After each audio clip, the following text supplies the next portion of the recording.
monde, car à ce jour, pour recevoir les grands navires, les opérateurs logistiques de la République démocratique du Congo sont obligés de se tourner vers le port des pays voisins. Sur le plan national, il va assurément engendrer le développement d'une zone industrielle et logistique, ainsi que la création conséquente des emplois directs et indirects pour de nombreux compatriotes.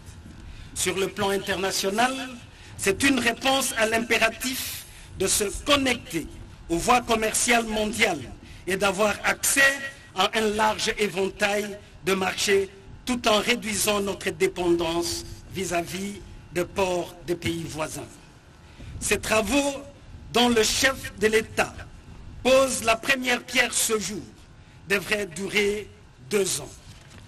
La première étape, la première phase prévoit la construction d'un quai de 600 mètres et une plateforme de stockage de 25 hectares permettant l'accostage de grands porte-conteneurs, soit une capacité annuelle de 322 000 conteneurs et de plus de 1,3 million de tonnes de marchandises.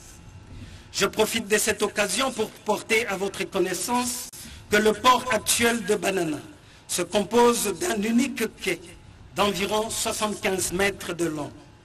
Un espace rudimentaire, comme vous pouvez le constater, qui n'accueille que des bateaux de moins de 5 mètres de tirant d'eau.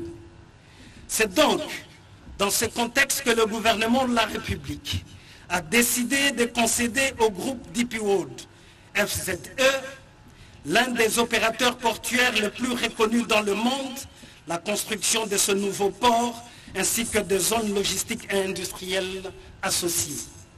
La convention de collaboration révisée et signée le 11 décembre 2021 fixe le cadre général du projet et définit les droits et obligations respectifs du gouvernement de la République démocratique du Congo et du groupe DP World en vue de la conception, du financement, de la réalisation, de l'exploitation et de la maintenance du port, ainsi que la fourniture des services concédés, et la durée de la concession est fixée à une période initiale de 30 ans et limitée au trafic des conteneurs.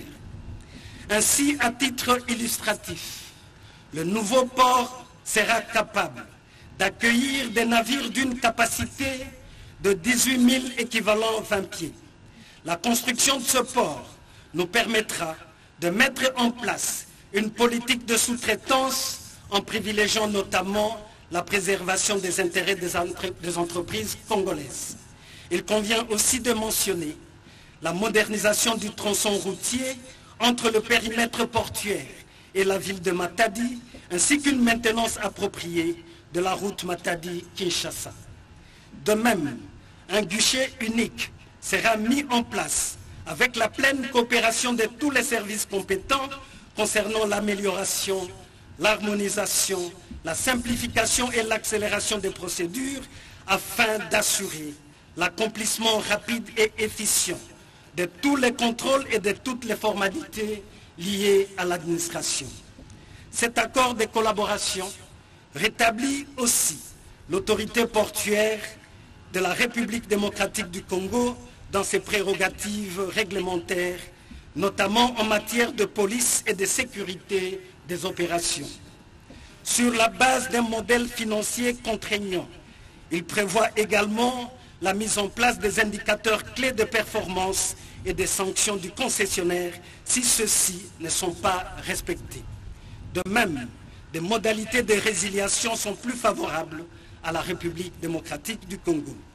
Le concessionnaire est tenu de prendre toutes les mesures nécessaires pour assurer la protection de l'environnement et prévenir les pollutions de toute nature. Je suis convaincu. Être heureux. Très heureux. Et peut-être qu'on a vu lorsqu'il posait la pierre, il est très heureux. Vous savez, dans la vie, Blaise, il y a toujours des rêves qu'on aime réaliser, qu'on aime vivre, qu'on aime voir s'accomplir. Donc celui-ci, c'est un rêve et il a bien vu.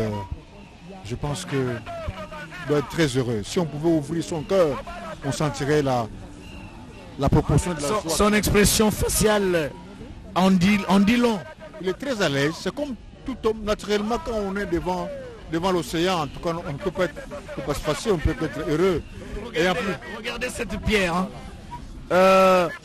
Il va rester là. elle n'est pas la dernière. Ouais, d'autres actions vont venir. Cette pierre va rester là, très chers téléspectateurs. Et on retiendra la date d'aujourd'hui. Elle venait d'être posée il y a quelques secondes par le président de la République qui marque ainsi le lancement des travaux pour la construction du port en eau profonde. Nous les rappelons, les travaux commencent en 2022 et ça se termine en 2025 à la seule condition que les moyens soient disponibles. Et je crois en eau profonde dont le coup d'envoi vient d'être lancé tout à l'heure par le garant de la nation, Paul Diakessé.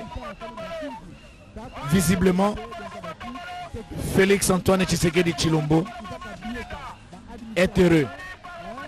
Très heureux. Et peut-être qu'on a vu lorsqu'il posait la pierre, il est très heureux.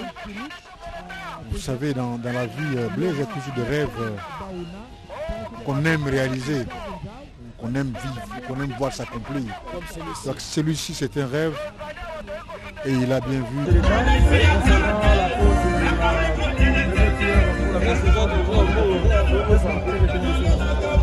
On retient que c'est un grand moment pour la RDC et le Congo central plus particulièrement, parce que ça consacre l'implantation d'un investissement de 1 milliard, 1 milliard 200 millions de dollars.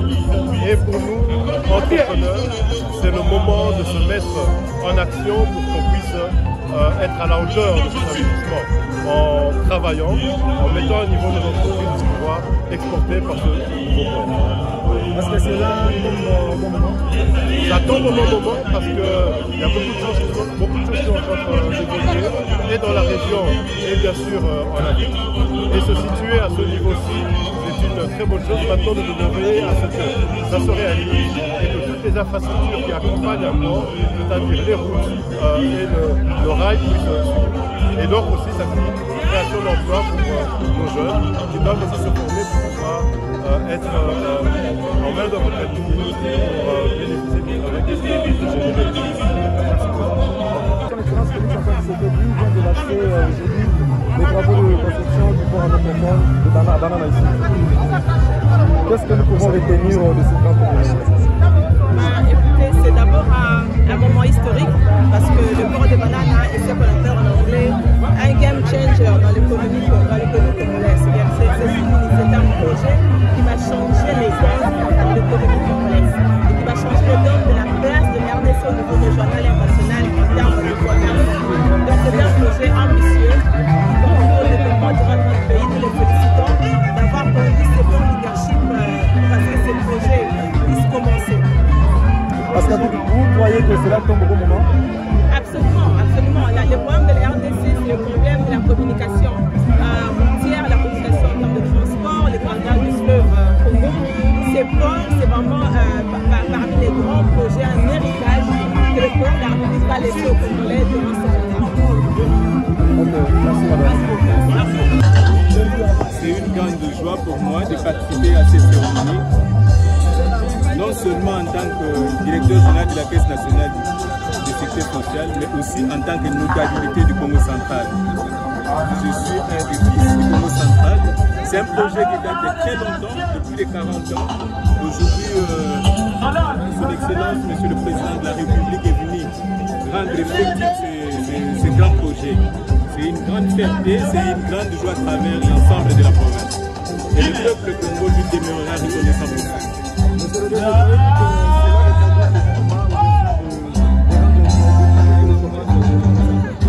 Effectivement, parce qu'il faudrait noter qu'il y a des emplois directs qui doivent être payés comme indirects du fait de la naissance de ces grands ports.